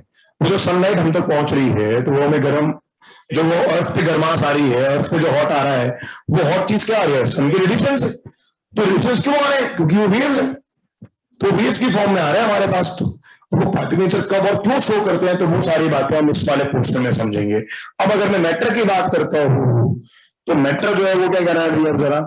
तो मैटर के पास तो ऑलरेडी क्या है? बिल्कुल, इसके पास ऑलरेडी पार्टिकल नेचर, यानी कि इसका मोमेंटम पता है हमें, मोमेंटम बराबर mv, काइनेटिक एनर्जी बचा बराबर हाफ एम वी स्क्वायर। ये हमें ऑलरेडी नोन फैक्ट्स है। मुझे तो क्या डिफाइन करना है इनका? मुझे क्या डिफाइन करना है इनका? Wave nature. मुझे डिफाइन करना है इनका वेव नेचर। तो वेव नेचर का मतलब मुझे क्या डिफाइन करनी है? We need to define there, बिल्कुल डिफाइन देयर लैम्डा।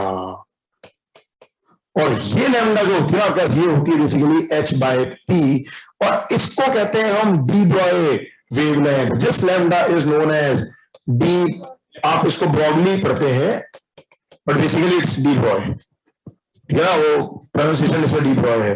तो आप जो तो डी ब्रॉडली वेवलेंथ किसकी है बेसिकली? जब आप क्या करते हो, पार्टिकल का क्या शो करते हो, वेव नेचर, तो ये बहुत बेसिक, यानी कि क्या एक इलेक्ट्रॉन की डी ब्राइट वेवलेंथ हो सकती है, इलेक्ट्रॉन की, प्रोटॉन की, न्यूट्रॉन की, इन सब की हो सकती है। फोटोन की डी ब्राइट वेवलेंथ, देखिए फोटोन की तो खुद की तरह से क्या है, वेवलेंथ है। तो डी ब्राइट वेवलेंथ किन की होती है, हाइड्रोजन एटम की हो सकती है क्या, हाइड्रोजन एटम की हो सकती है। जब आप एक पार्टिकल का वेव जो डिफाइन करते हो तो उसे हम क्या कहते हैं, डी ब्रॉगली वेवलेंथ कहते हैं। मात्र आधे घंटे का टॉपिक होता है, यूज करना आना चाहिए, यूज नहीं, ये कॉन्सेप्ट पता होना चाहिए बस कि डी ब्रॉगली वेवलेंथ किसके लिए डिफाइंड है। जब आप पार्टिकल का क्या डिफाइन कर रहे हो, वेव नेचर, तो हम डी ब्रॉगली की इस्तेमाल करते हैं, बस खत्म। ठीक है जी, तो ये दो चीजें रहेंगी आपके पास। तो पहले तो फोटोन पे आएगा, फिर फोटोइलेक्ट्रिक एक्सपेरिमेंट जो है ये अगले 2-3 लेक्चर लेता है। फोटोइलेक्ट्रिक एक्सपेरिमेंट जो है 2 to 3 लेक्चर्स लेता है हमारे पास, और डी ब्रॉगली वेवलेंथ जो है आपका उसके बाद का आधा लेक्चर लगभग ले लेता है बस। ठीक है ना, यहाँ से हमें भी कैलकुलेशन का आइडिया है कि हमें कितने लेक्चर में क्या होने वाला है।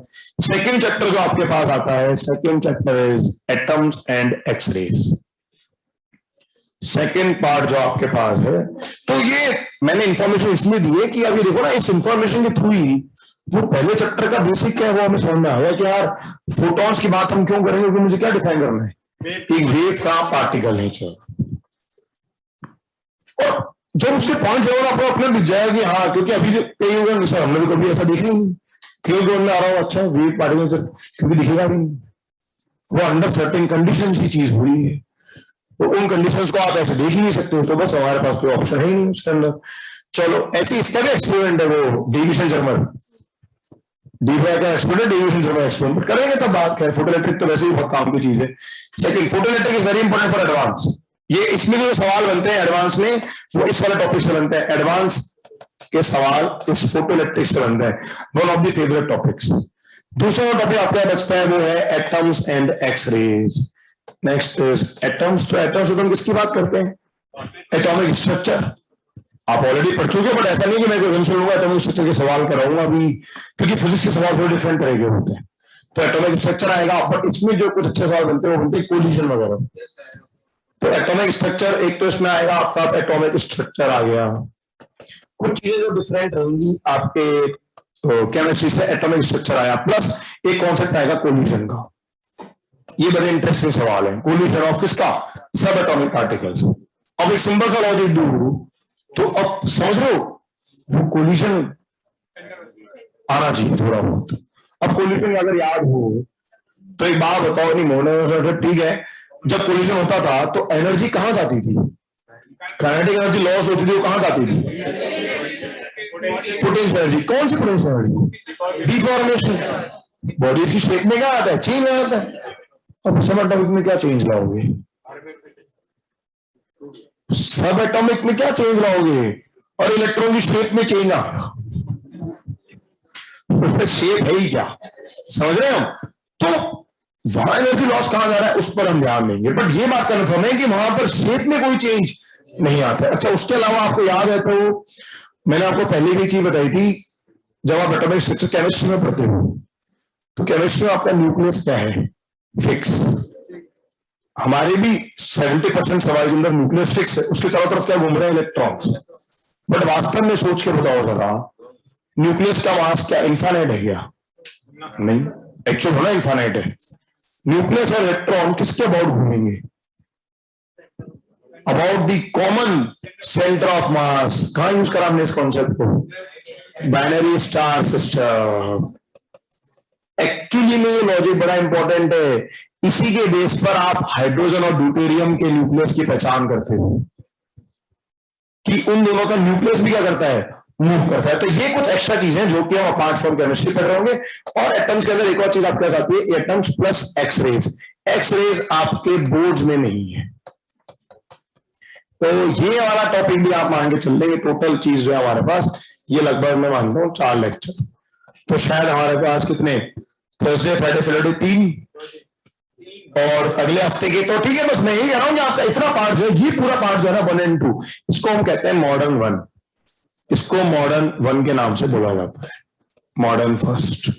और मॉडर्न सेकंड जो बना आपके पास वो बन जाती है फिर न्यूक्लियर फिजिक्स। तो third is your nuclear physics. अपने आप में यहां से क्या है कि आपसे काफी सारे सवाल पूछ लिए जाते हैं एडवांस और मेंस को मिला करके। तो ठीक है, ये चीज अब होने को तो न्यूक्लियर फिजिक्स लास्ट पर डिपेंड करेगा। वैसे तो रेडियो एक्टिविटी को अगर मैं हटा दूं तो 2 लेक्चर बहुत है। रेडियो एक्टिविटी शायद केमिस्ट्री में काइनेटिक्स में कर रखी होती काफी सारी, बट फिर भी कुछ सवाल मैं कराता हूँ तो 1 लेक्चर ले लेता हूँ। मतलब न्यूक्लियर को बहुत फास्ट चला दूं तो 2 लेक्चर के अंदर आप एडवांस वाला पार्ट तो कर सकते हो, बट उसमें फ्यूजन है, फिजन है, रेडियो एक्टिविटी अलग से है, तो फिर वो 4 लेक्चर बन जाते हैं पूरे। तो वील सी कि अगर हमारा काम एक आध एक्स्ट्रा लेक्चर लेकर के कुछ चल रहा होगा दिवाली की छुट्टियों से पहले। बट एक्चुअली क्या है ना कि यहाँ पर अब 2-3 लेक्चर से मैं कह रहा हूँ, अरे साथ में हमें एसी या डिस्कस भी तो करनी है।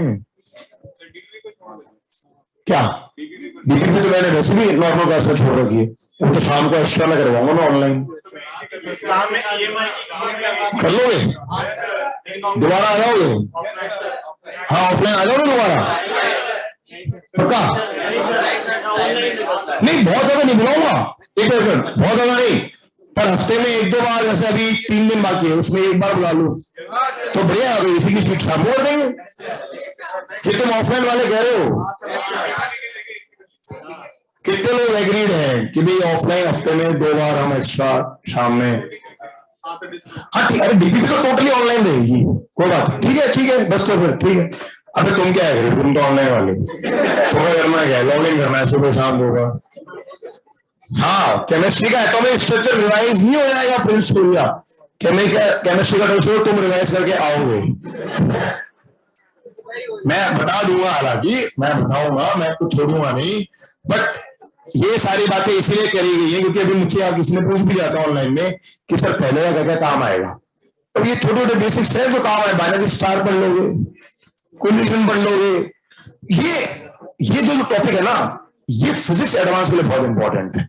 और एक्सरेज अपने आप में खुद 1 लेक्चर पूरा लेता है। तो ये पार्ट होगा हमारे पास। फिर न्यूक्लियर अगर टाइम बचेगा तो फिर हम कर लेंगे, कोई दिक्कत नहीं। मुझे कोई होना है कि जान करके डिले करना है, मेरे लिए तो अच्छा ही है बस खत्म। ठीक है भाई, तो न्यूक्लियर फिजिक्स जो है आज करना है। नहीं आज तो हम फोटॉन्स की बात करेंगे। चलो नहीं, श्रोडिंगर बेटा यहाँ नहीं पढ़ाया जाता। श्रोडिंगर का वास्तविक का कोई संबंध है क्या? एक्चुअली हाँ वो वेव फंक्शन वगैरह बन जाते हैं वो, हाँ हम नहीं बढ़ाते। प्रोबेबिलिटी डेंसिटी वर्ड जरूर लिखवाऊंगा मैं तुमको, बट वो भी मैं तुम्हें वेव ऑप्टिक्स वगैरह बताया जाएगा। श्रोडिंगर एक्चुअली काम में आता भी नहीं, काम तो शायद कुछ एक सवाल शायद अभी रिसेंट में एडवांस में 1 सवाल शायद आया है। हाँ केमिस्ट्री में आया। हाँ बेटा बाइनरी स्टार भी बिल्कुल नया टॉपिक है, राहुल कह रहा है।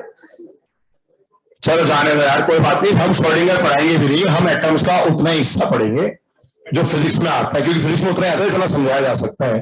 और वैसे एक सच्चाई तुम्हें पहले बता दूं, मॉडर्न फिजिक्स के अंदर ये रेसनिक के अंदर स्टेटमेंट है, और शायद किसी बड़े साइंटिस्ट ने दी थी कि अगर आप मॉडर्न फिजिक्स पढ़ के ये बोलो कि मुझे समझ में आ गई, तो आपने सही से पढ़ी नहीं है। ये मैं नहीं कह रहा हूं, ये अच्छी किताबें अच्छे साइंटिस्ट की थ्योरी है कि आप बोले कि मॉडर्न में समझ में आ गई तो आपने ढंग से पढ़ी ही नहीं है बस। तो हमें तो उतना पार्ट पढ़ना है जो कि हम समझ सकते हैं और जो हमसे एडवांस में पूछा जा सकता है बस खत्म। क्योंकि ये सच्चाई तो अभी आपको फोटोन्स के 6 पॉइंट्स के अंदर ही पता पड़ जाएगा कि उनका एग्जिस्टेंस हम देख नहीं सकते हैं। बस वो देखने का एक तरीका फोटोइलेक्ट्रिक इफेक्ट में, ठीक है वो ऐसा कर रहे हैं, नहीं बेटा मुझे भी समझ नहीं आएगी ना, मैंने ढंग से पढ़ी है तो मुझे भी समझ नहीं आएगी। हाँ करेंगे एक, अरे सिंपल है फोटोन। अब एक अभी यही से क्लियर करूं, फोटोन के पास कोई रेस्ट मास नहीं है, सिंपल लॉजिक।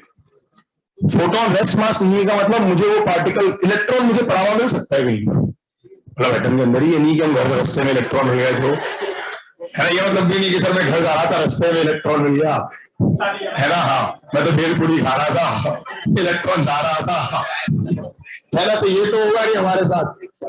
बट फोटोन तो कभी रेस्ट पे एग्जिस्ट ही नहीं करेगा, समझ लो, रेस्ट मास है ही नहीं उसके पास। हम भी कह रहे हैं वो पार्टिकल है, हम कह रहे हैं उसकी एनर्जी है, उसके पास मोमेंटम है।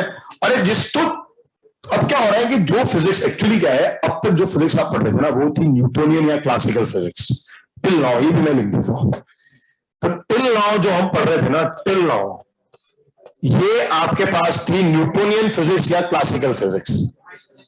हाँ बिल्कुल। अब जो आप है वो आइंस्टाइन भैया अंकल जो भी हो तुम्हारे रिश्ते में, टिल नाउ जो हमने बात करी है वो हमने पढ़ा है न्यूटोनियन एंड क्लासिकल फिजिक्स। तो टिल नाउ इसका मतलब अब जो चीजें हैं वो अलग होने वाली है। तो ये जो है कि यार पार्टिकल के, जब वो पार्टिकल मुझे कभी दिख नहीं सकता पड़ा हुआ तो क्या क्या पार्टिकल, ये कौन कहता है? Classical physics. ठीक है ना भाई? अब तुम चाहो तो घर पे आके भी ऐसी बैठी बैठी बातें कर सकते हो, ठीक है ना भाई? हाँ बिल्कुल, कि ये यहाँ पता है फोटोन पढ़ा है मम्मी, दिख रहा मुझे, दिख रहा है। सर बताओ मैं पढ़ाई कर रहा हूँ नहीं कर रहा? तो द पॉइंट इज कि ना, तो अब हम बात करेंगे थ्योरी ऑफ रिलेटिविटी। अब थ्योरी ऑफ रिलेटिविटी तो खुद भी अच्छे को समझ नहीं आई। वो अभी जो रिसेंट साइंटिस्ट जिसको भी थोड़ा बहुत समझ में आया उसके बारे में, जो वो फिजिकल हैंडीकैप है, क्या नाम, स्टीफन हॉकिंग, वो है अभी एक्सपर्ट है ना? हाँ, वो बेचारा ज्यादा दिन टिक नहीं पाया समझने के बाद। खैर नहीं, स्टीफन हॉकिंग ऑब्वियसली बहुत रिस्पेक्टफुल साइंटिस्ट है वो स्टीफन हॉकिंग। उन कुछ लोगों में से जिनको रिसेंट में थोड़ा बहुत उसमें से कुछ समझ में आई है बात, या ठीक है भाई, साइंटिस्ट लगे हुए हैं, साइंटिस्ट लगे हुए हैं जो उसको समझ रहे हैं, तो अभी तक तो वो चीजें उनको ही क्लियर नहीं। तो मुझसे सवाल पूछना कि आपको समझ में आया क्या? तो इसलिए मैं कह रहा हूँ कि फोटोन के अंदर लास्ट में वर्ड लिखवाऊंगा मैं, it is all based on theory of relativity. तो थ्योरी ऑफ रिलेटिविटी डिफरेंट है ना, टिल नाउ इसकी बात करें, अब हम इसकी बात करेंगे आइंस्टाइन थ्योरी ऑफ रिलेटिविटी के ऊपर बात करेंगे, क्योंकि वहां पर आप चीजें अलग तरह से चल रही होती है। ठीक है, खैर फिलहाल ऐसा भी नहीं है कि हम इसका तो कुछ भी समझेंगे, जो रेलिवेंट है, जो काम का, मैंने क्या बोला आपको, ऑल नोन इन्फो, जितने भी नोन इन्फो के क्वेश्चंस आते हैं आप उनको लॉजिकली आंसर कर पाओगे, वो सारे पॉइंट्स हमारे पास लिखे हुए होंगे, और लिखे हुए होंगे तो समझ में नहीं आएंगे, जितना समझा सकते हो उतना समझाता हूँ चलो उनके बारे में। चलो भाई, तो ये आपके पास पूरा उस मॉडल की कहानी है। सो let us start with photons. तो स्क्रीनशॉट वन ले लें।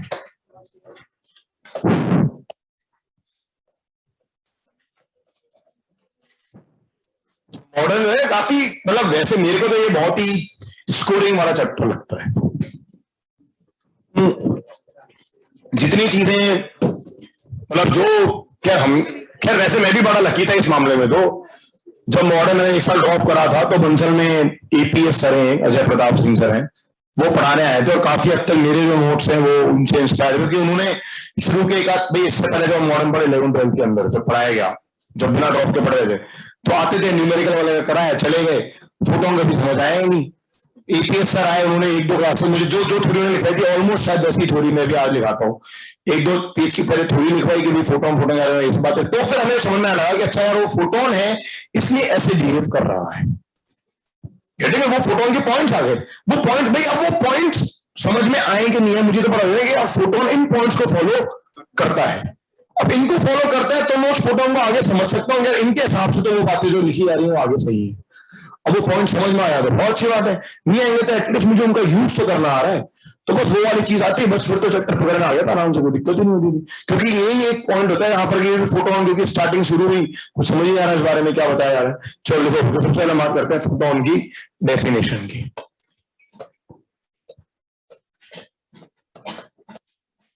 Photon as per Einstein theory,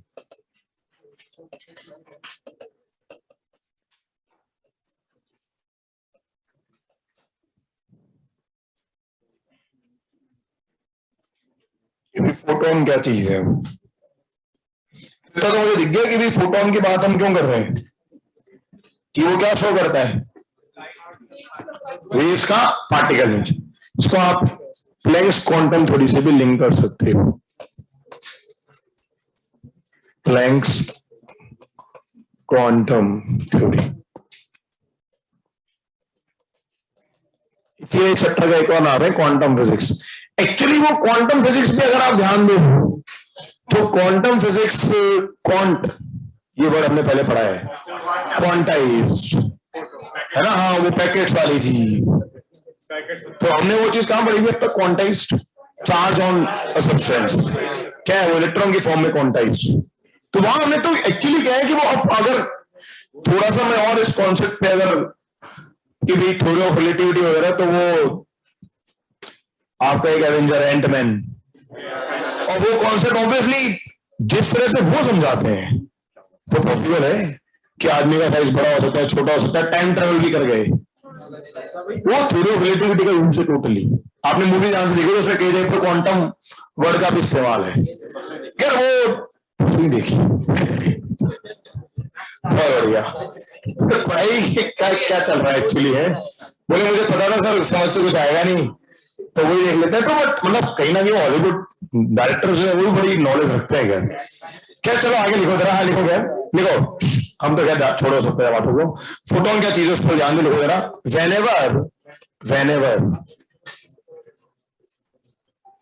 whenever an atom भाई अल्टीमेटली बात बताओ, मैं कहीं से भी लाइट एनर्जी बाहर आ रही है किसी बल्ब से, कहीं पर वो एनर्जी एब्जॉर्ब हो रही है। इस हीट पे लाइट डालूंगा तो इसका हिस्सा कुछ गर्म हो जाएगा। कोई भी बल्ब से बाहर आ रही है, कहीं पर एब्जॉर्ब हो रही है, तो हर जगह पर मटेरियल है, मैटर है। मैटर का मतलब है कि उसमें क्या एग्जिस्ट करते हैं, एटम्स, मॉलिक्यूल्स, एटम्स से बना हुआ है वो। तो क्या कह रहा है कि भाई whenever an atom emits, whenever an atom emits or absorbs, atom emits or absorb light या एनर्जी या रेडिएशंस, कुछ भी लिख सकते हो आप। लाइट का मतलब क्या है, एनर्जी का कौन सा पार्ट, विजिबल वाला। उस विजिबल वाले पार्ट के अंदर बात कर रहे हैं हम अक्सर। तो whenever an atom emits or absorbs light, energy, radiations, energy is transferred,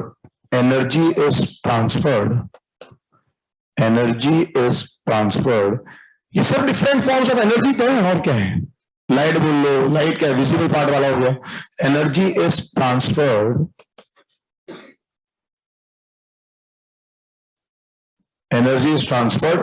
not in a continuous way, not in a continuous way,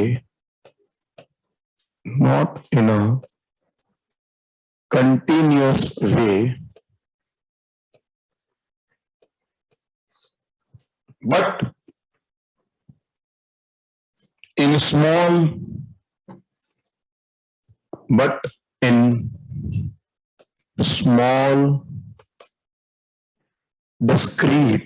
small discrete lumps या पैकेट्स लिख सकते हैं आप, lumps या packets of energy.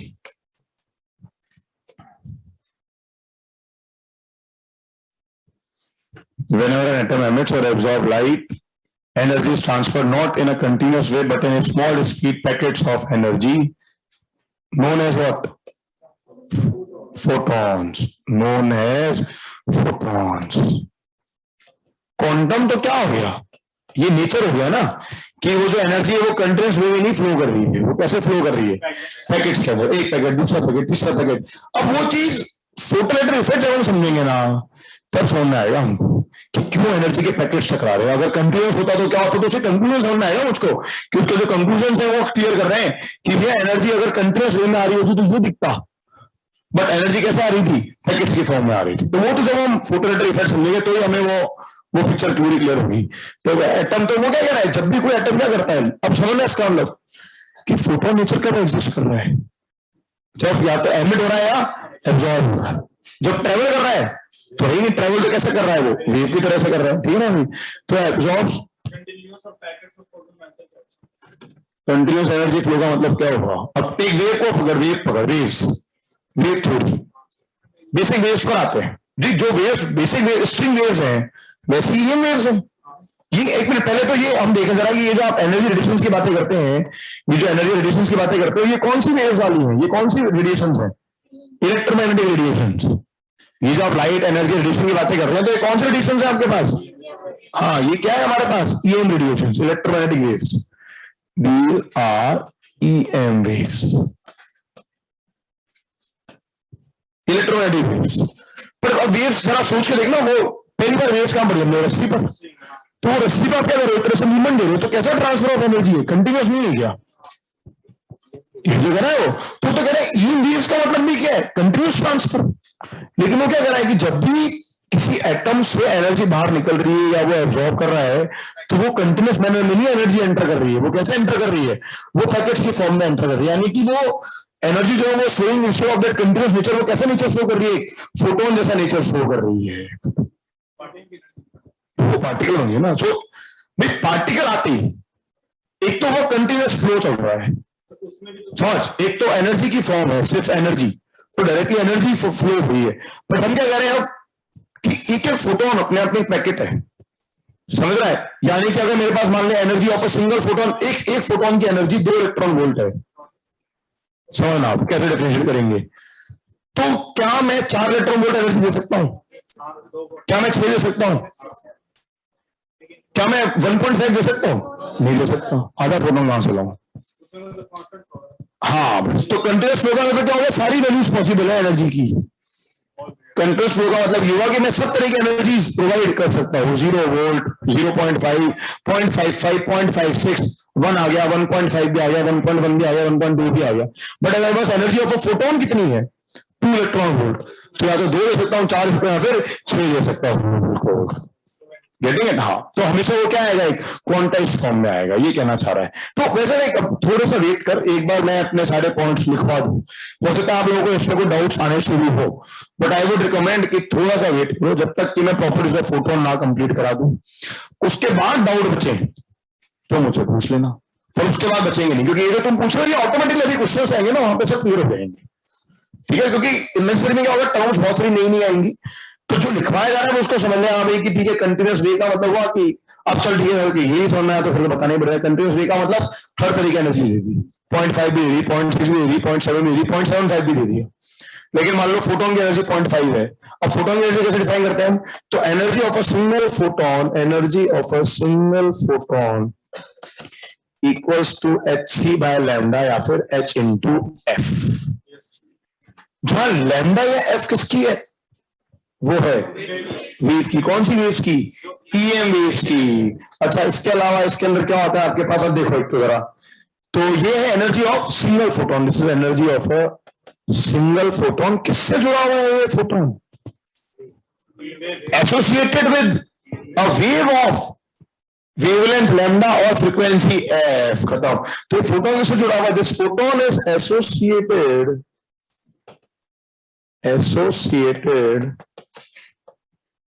with an EM wave, associated with an EM wave having wavelength lambda and frequency f। तो सोच के देखो ना, ये चीजें पहले से एग्जिस्ट कर रही है। ये तो कौन सा नेचर है, वेव नेचर। ये कौन सा नेचर है, this is your wave nature. ये तो आपके पास ऑलरेडी एग्जिस्ट कर रहा है, this is your wave nature, ये एग्जिस्ट कर रहा है। और इसी वेव नेचर का तो मैं क्या बना रहा हूं, पार्टिकल नेचर। इस वेव नेचर का मैं क्या डिफाइन कर रहा हूं, मैं डिफाइन कर रहा हूं इसका पार्टिकल नेचर।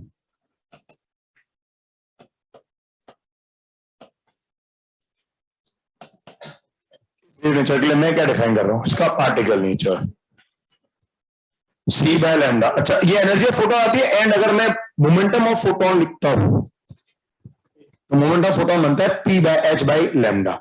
एंड सिमिलरली आपके पास मोमेंटम ऑफ अ फोटोन, अगर हम बात करते हैं मोमेंटम ऑफ अ फोटोन, तो वो फॉर्म बनती है एच बाई लैम्डा की।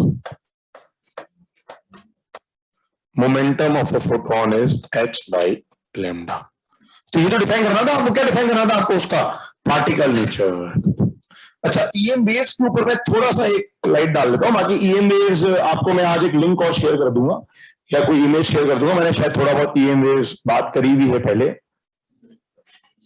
इलेक्ट्रोमैग्नेटिक वेव्स या वो ईएम वेव स्पेक्ट्रम मैंने शायद बताया है एक बार पहले कभी। ये देखो रहा, हाँ, हीट ट्रांसफर में बताया होगा या कहीं ना कहीं और जहां जरूरत पड़ती है। तो ये देखो रहा, ईएम स्पेक्ट्रम क्या होता है हमारे पास, so EM wave spectrum, EM wave spectrum, या इसको आप मैक्सवेल रेनबो भी कहते हो, हो सकता है शायद ऑप्टिक्स के स्टार्टिंग में बताया हो, क्योंकि ये चीज आपके कहीं ना कहीं पे जो हीट ट्रांसफर पढ़ चुके हैं उनके लिए भी ठीक है, नहीं पढ़ा है तो उनके अब काम आ जाएगा। ईएम वेव स्पेक्ट्रम या मैक्सवेल रेनबो, तो देखो जरा पहले तो कि कौन कौन सी इलेक्ट्रोमैग्नेटिक वेव एग्जिस्ट करती है। तो कौन सी एग्जिस्ट करती है भाई हमारे पास इलेक्ट्रोमैग्नेटिक वेव एग्जिस्ट करती है, उनमें ये आती है gamma rays, these are gamma rays, then we have X rays, then we have UV rays ultraviolet, देन हमारे पास क्या आता है विजिबल पार्ट, फिर क्या आता है हमारे पास इंफ्रारेड, इंफ्रारेड के बाद आ जाए हमारे पास माइक्रोवेव्स, माइक्रोवेव्स के बाद आती है हमारे पास रेडियो वेव्स। ये माइक्रोवेव है, हाँ इनका वो माइक्रोवेव में यूज जरूर हो रहा है, बट वो इसलिए कि उसको माइक्रोवेव, वो तो माइक्रोवेव अलग तरह पर वर्क करवाता है, वो क्या कराता है डायपोल्स को ऑसिलेट कराता है। हाँ microwaves and we have radio waves and then we have long waves. ठीक है, तो लॉन्ग वेव्स इसका क्या लॉजिक चल रहा है देखो जरा। तो ये क्या कह रहे हैं, ये ईएम स्पेक्ट्रम, तो इसमें हमें क्या दिख रहा है, स्पेक्ट्रम में हमें क्या नजर आ रहा है कि जैसे जैसे हम इधर की तरफ जा रहे हैं राइट साइड, तो ये देखो जरा as we go this side, हम जैसे जैसे इस तरफ जा रहे हैं,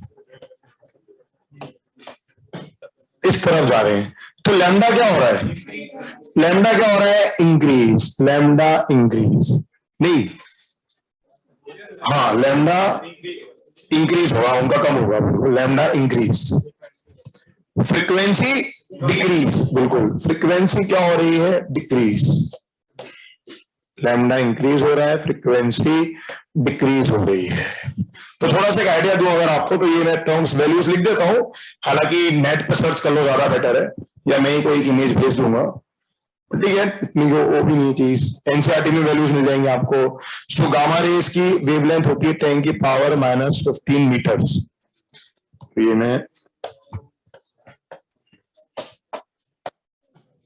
ये लैम्डा इंक्रीजेस, क्या होगा लॉन्गिट्यूडनल ट्रांसवर्स वेव होती है, 10 की -15, ये बनता है 10 की पावर -10 मीटर्स, यूवी रेस बनती है आपके पास 10 की पावर -7 मीटर्स, इंफ्रारेड बनता है 10 की पावर -5 मीटर्स, विजिबल कहां से कहां तक आ गया 4000 एंगस्ट्रॉम से 7000 एंगस्ट्रॉम तक कुछ, बिल्कुल ये आपके पास बनता है वो 4 to 7,000 एंगस्ट्रॉम्स, 1 एंगस्ट्रॉम इज 10 की पावर -10, ठीक है ना भाई। माइक्रोवेव आपके पास कुछ आ जाता है 10 की पावर -2 मीटर्स, रेडियो वेव्स बन जाती हैं 1 मीटर तक की, और लॉन्ग वेव्स होती हैं 10 की पावर 4 मीटर। अगर फ्रीक्वेंसीज की बात करें हम इनकी, तो देखो जरा, अगर थोड़ा बहुत वेवलेंथ का आइडिया है तो फ्रीक्वेंसी किससे निकाल सकते हैं आप, speed of all waves in vacuum is what c, that is 3 into 10 की पावर 8 per second.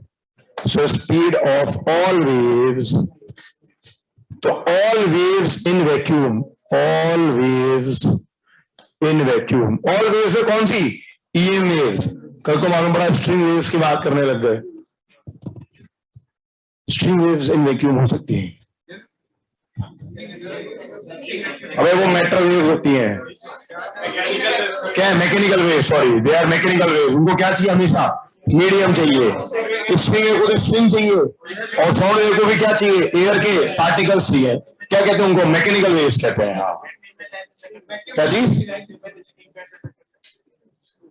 तो स्ट्रिंग तो वेव वैक्यूम में चलेगी, स्ट्रिंग पे चलेगी, हाँ तो फिर यहाँ तो वेव किसमें चल रही है वैक्यूम में ना, तो ईएम वेव्स। अच्छा अब ईएम वेव्स क्या है, देखो ऑब्वियसली ईएम वेव्स भी अपने आप में एक चैप्टर है, लास्ट में एक लेक्चर लगता है बस, इलेक्ट्रोमैग्नेटिक, तो उसमें थोड़ा बहुत जो अब तक पढ़ा है वो काम आता है, तो बेसिकली वो इलेक्ट्रोमैग्नेटिज्म दोनों कॉम्बिनेशन के बनी हुई वेव्स होती है, तो इनको किसी पार्टिकल की जरूरत नहीं होती, क्योंकि यहाँ तो क्या ऑसिलेट करता है electric field and magnetic field, तो ईएम वेव्स का मतलब क्या है, ऑसिलेट क्या कर रहा है यहाँ पर, बिल्कुल, तो क्या ऑसिलेट करता है, oscillates electric field and magnetic field. अब सोच के देखो, अगर मैं ईएम वेव्स की भी कहानी पर जाऊं, तो ईएम वेव क्या आपकी इलेक्ट्रिक फील्ड से एनर्जी जुड़ी होती है क्या, half epsilon E square, magnetic field से एनर्जी जुड़ी है B square by 2 mu naught, ये दो टर्म्स आती है, तो ईएम वेव्स के सारे सवाल हो जाते हैं, यही तो है एनर्जी क्या है, in form of electric and magnetic field. तो वो एनर्जी का ट्रांसफर होता है ईएम वेव्स। तो all EM waves in vacuum, speed क्या होती है इनकी? स्पीड इज c बराबर 3 इंटू 10⁸ मीटर पर सेकेंड, बराबर कितना? f into lambda. ये देखो आप जरा इनकी फ्रीक्वेंसीज भी लिख सकते हैं आप। तो फ्रीक्वेंसीज का अप्रोक्सीमेट आइडिया अगर लें हम, तो यहाँ फ्रीक्वेंसी आपके पास आ गई 10⁻23 हर्ट्ज। ये कुछ बन जाएगी 10⁻18 हर्ट्ज। यूवी रेस की बन जाएगी 10⁻15 हर्ट्ज। बाकी आइडियाज आप लेते हुए चल सकते हैं। माइक्रोवेव्स की बात करूं, कितनी बनी माइक्रोवेव्स के लिए? 10⁸ चाहिए, तो ये बन जाएगा 10⁻10 हर्ट्ज। अप्रोक्स बात कर रहे हैं, मतलब एग्जैक्ट चाहिए तो एनसीईआरटी फॉलो करो। एग्जैक्ट वैल्यूज के लिए एनसीईआरटी फॉलो करें, ठीक है ना? वहां अलग अलग चैप्टर्स में वैल्यूज दे रखी है आपको। एग्जैक्ट वैल्यूज के लिए obviously refer to NCERT, NCERT for exact value. तो जहां पर भी वो आए उनको नोट कर लें। गूगल पर भी स्पेक्ट्रम अवेलेबल है। ये अब समझना, इसमें आपके पास कोई इलेक्ट्रॉन या प्रोटॉन नहीं है। हाँ, ये तो क्या है? ईएम वेव्स है भाई। यही वेव्स, अब जब हम हीट ट्रांसफर पढ़ते हैं तो हीट ट्रांसफर में भी तो यही आता है। हीट ट्रांसफर कौन सा वाला? रेडिएशन वाला, ठीक है ना? अभी कुछ लोगों का बाकी है, पता है मेरे को। तो पर जब भी बात करेंगे हम, तो हीट ट्रांसफर वाया रेडिएशन जो है, जो कुछ लोगों ने बात मान लिया हाथों आगे 15-20 तो गायब हो गए, बोले हमने कह दिया कि पढ़ने की जरूरत है नहीं, ठीक है चलो कोई बात नहीं। हाँ भाई, तो वो जो हीट ट्रांसफर में आपके रेडिएशन से याद करो ना, उसमें यही तो पढ़ा था हमने कि रेडिएशन कहां से कहां तक, गामा से लेकर के हर तरह की वेव्स क्या निकल रही है, बाहर निकल रही हैं। बट वो ऑब्जेक्ट कलर किस पर डिपेंड करता है? जिसमें जो वेव्स क्या निकल रही है सबसे ज्यादा निकल रही है, वो रेड कलर की वेव सबसे ज्यादा निकल रही है, रेड वाली वेवलेंथ की, तो उसका कलर कैसा हो जाएगा? रेड जैसा आएगा। तो ठीक है भाई। और एनर्जी अगर हम इनकी डिफाइन करते हैं तो एनर्जी का जो फॉर्मूला आता है, एनर्जी क्या लिखी जाती है यहाँ पर? So energy equals to what? hc/λ या फिर h इंटू f। और ये क्या हो रही है इस तरफ? एनर्जी क्या होती जा रही है?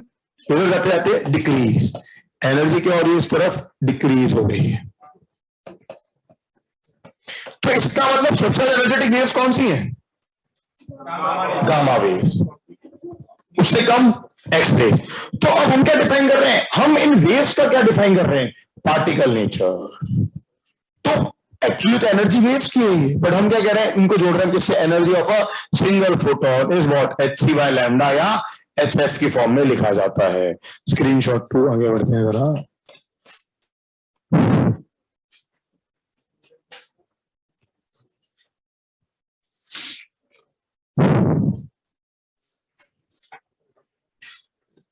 ये तो अंडरस्टूड है, ठीक है ना? ये तो वेव थ्योरी है जो सारी वेव्स के अंदर डिपेंड करती है। ये सारा बात तो वेव्स का पार्ट है। ये तो पूरी तरह से वेव नेचर है बस। ये तो वेव नेचर है। जैसे आप फ्रीक्वेंसी और लैम्डा बताओगे तो वेव नेचर है, वो तो एग्जिस्टिंग वेव नेचर या नॉन वेव नेचर। तो एक्चुअली पता है यही तो चीज जो YDAC है, यंग सर्विस एक्सपेरिमेंट, एक्चुअली क्या था? सही बात तो यह है कि लाइट जो है वो पार्टिकल जो शो करती है, आइंस्टाइन ने प्रूव किया। बट पता है न्यूटन ने उससे बहुत पहले एक थ्योरी दी थी, कॉर्पस्कुलर थ्योरी। कॉर्पस्कुलर थ्योरी का मतलब है पार्टिकल्स। तो आइंस्टाइन कहता था, वो न्यूटन कहता था कि कॉर्पस्कुलर थ्योरी है, बट उसका उसमें प्रूफ नहीं था। एक एक्सपेरिमेंट है YDAC, young service experiment, wave optics. Actually में यंग्स ने ये प्रूव करा कि लाइट कैसे नेचर शो करती है? Wave nature. फिर वेव नेचर कंटिन्यू हो रहा, फिर उसके बाद आइंस्टाइन ने जब फोटोइलेक्ट्रिक इफेक्ट करा तो ये चीज बाहर आई कि वे लाइट जो है वो क्या शो कर रही है?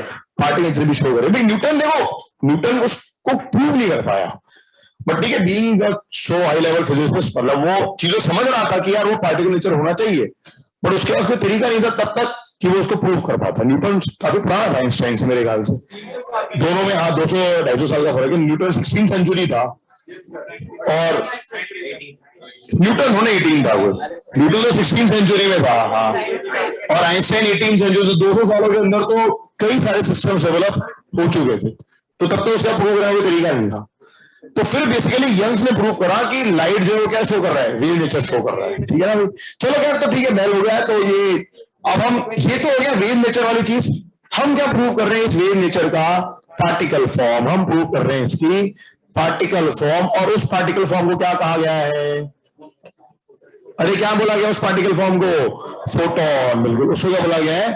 फोटोन बोला जाता है। That particle form is known as photon. तो वो क्या कह रहा है कि यार जैसे आप एक रस्सी पे वेव क्या करते हो कि वेव जो है वो कंटिन्यूअस वे में एनर्जी ट्रांसफर कर रही है, बट वैसा ये वेव के साथ में कब नहीं हो रहा? कब नहीं हो रहा? जब वो क्या करती है, जब कोई मटेरियल उसको एब्जॉर्ब कर रहा है, किसी मटेरियल से वेव्स बाहर निकल रही है, तो वो इंस्टेड ऑफ कंटिन्यूअस एनर्जीज वो किसकी तरह बाहर निकल रही है? इन फोटॉन्स की फॉर्म में। ठीक है, फिलहाल इतना काफी है, बाकी हम आगे बातें करेंगे। अच्छा, आप एक और चीज में एक लॉजिक क्या आता है, जैसे मैंने इलेक्ट्रॉन से क्वांटाइजेशन समझाया था, एक इलेक्ट्रॉन पे चार्ज कितना है? 1.-19। अब मैं एक कूलम चार्ज लू, सिर्फ एक कूलम, तो उसमें कितने इलेक्ट्रॉन्स आ गए? 10⁻19 इलेक्ट्रॉन्स आ गए। गिन पाएंगे? गिन पाएंगे क्या? नहीं गिन पाएंगे। तो एक्चुअली सेम वे में क्या होगा, जब हम एक्चुअली अभी मटेरियल से एनर्जी सीखते हैं, तो हम अगर तुम देखो तो उनकी वॉटेज दे रखा है, चलो मिनिमम में मानो तो 2 वाट, 5 वाट। 5 वाट का मतलब भी क्या हो गया? जूल पर सेकेंड। समझ रहे हो आप? और ये यूनिट एच आपका चलता है किसमें? Electron volt. तो वो जूल्स के अंदर वो फोटोन्स अगेन क्या हो जाते हैं? इनफाइनाइट वे में। तो हम उनको एक एक करके अलग अलग देख नहीं पाते हैं। खैर वो सारी बातें हम नेक्स्ट क्लास में बात करेंगे। सो फिलहाल तो ये करेंगे हम ये वेव नेचर, इलेक्ट्रोमैग्नेटिक स्पेक्ट्रम हम क्या डिफाइन कर रहे हैं उनके लिए? Photon nature. ठीक है, तो नेक्स्ट क्लास में बात करते हैं बस। ठीक है, ओके क्लास। सो कल है क्लास हमारी, कितने बजे कल क्लास? हाँ भाई, ये मॉर्निंग में ऑनलाइन ऑफलाइन कंबाइन चल रहा है। ठीक है, रिकॉर्डिंग तो मोस्टली मैं कोशिश करवा दूंगा। तो 11:30 है क्या? ठीक है, तो थोड़ा सा नहीं, 11:30 नहीं है, 9:45 है। तो थर्सडे को 9:45 पे हमारी क्लास है। तो ठीक है, अरे एक मिनट भाई, आप तो थर्सडे 9:45 अपना एसी का काम करके आए हैं। हाँ, थर्सडे 9:45 AM और प्लस एसी शीट आप करके आओ। वो अपना मैं देख लूंगा मुझे किस टाइम से उसको मैनेज करना है बस। ठीक है ना भाई, चलो। हाँ, कंबाइंड ही रहेगा अब तो ऑलमोस्ट। लेफ्ट में क्या लिखा है? P photon, H by lambda. P मतलब momentum of photon is H by lambda. ठीक है, चलो बात करते हैं इसके बारे में डिटेल में, पहले इसको खत्म करेंगे नेक्स्ट क्लास के अंदर। तो चलो भाई, okay class, bye bye. Evening में आज क्लास नहीं है, आज इवनिंग में क्लास नहीं है बेटा। मैंने तो मैसेज कर रखा है, वो आया ही नहीं। इट हैज नो मास। तो बेटा तो यही चिंता करता रहे, इट हैज नो मास। समझा तो ज्यादा पहले ही, कुछ समझ में नहीं आएगा। कह रहा है इट हैज नो मास, तो मोमेंटम लिख दिया आपने। ठीक है, हाँ इवनिंग में आज कोई क्लास नहीं, इवनिंग क्लासेस को हम डिस्कशन की तरह यूज करते हुए चलेंगे। ठीक है ना, चलो। तो एक बार कल तो लाओ एसी का पार्ट, एक्सरसाइज 2 और 3 ना। हाँ ठीक है, थोड़ा बहुत तो करते हैं, बाकी फिर ठीक है ज्यादातर उसमें निकाल लेंगे हम। चलो अभी ओके क्लास, बाय बाय।